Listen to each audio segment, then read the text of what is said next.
everybody. This is Albert with Green Tea House. I hope you're doing well today. Today we're going to talk about maybe how you should try white tea instead of green tea. Now, before we begin, if you haven't been here, please visit us here in Green, Texas, between San Antonio and Austin. If you're in the Texas area, subscribe and hit the notification bell so these episodes come fresh to you as well, and post a comment if you like.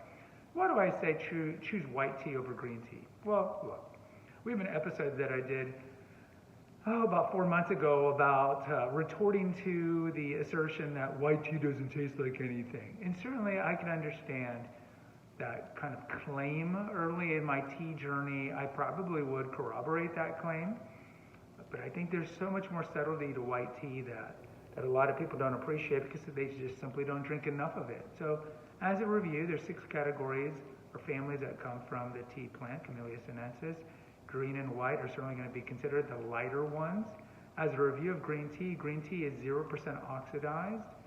And what they do is they pluck the leaves, and then so it doesn't oxidize or break down. They're going to kill green it. In Japan, they'll kill green it by steaming it. In China, they'll do it by putting it on a wok and pan frying it.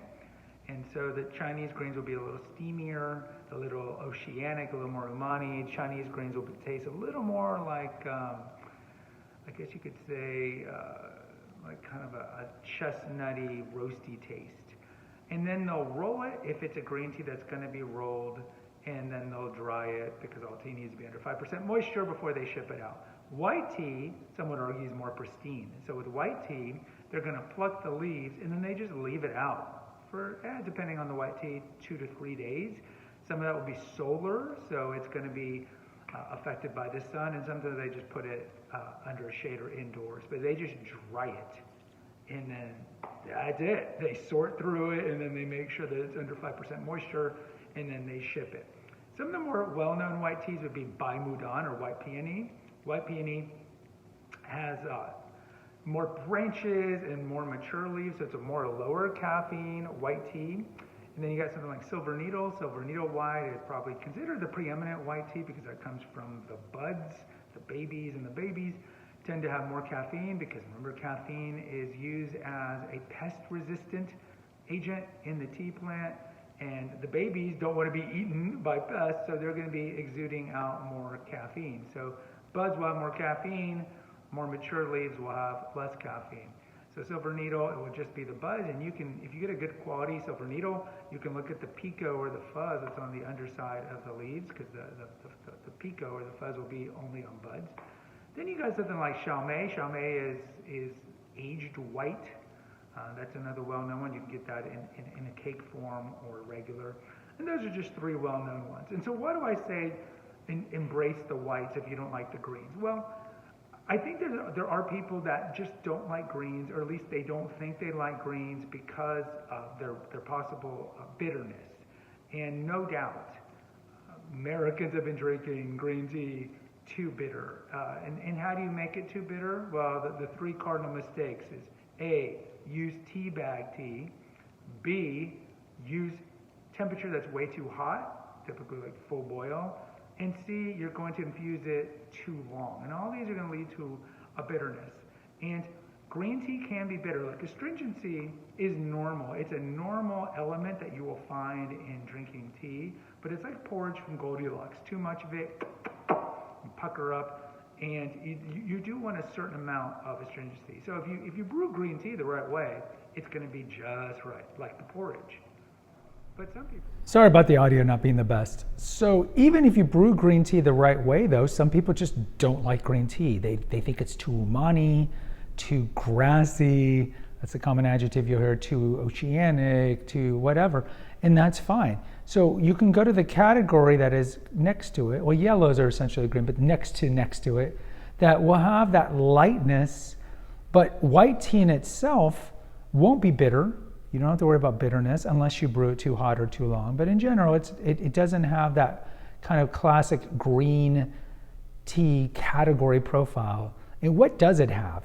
White tea has a nice kind of woodsy, herbaceous, nut, slight floral undertone, depending on which cultivar of white tea that you get.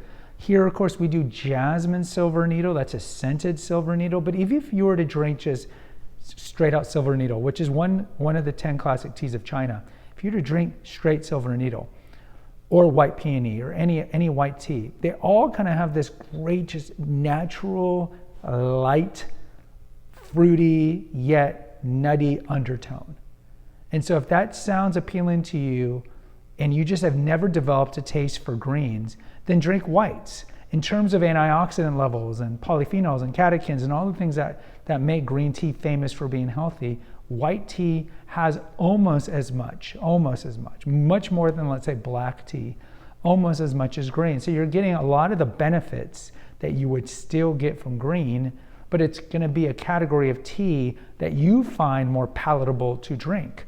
So if you've just never developed a taste for green, even after you've brewed it correctly, then go to white, because white is amazing.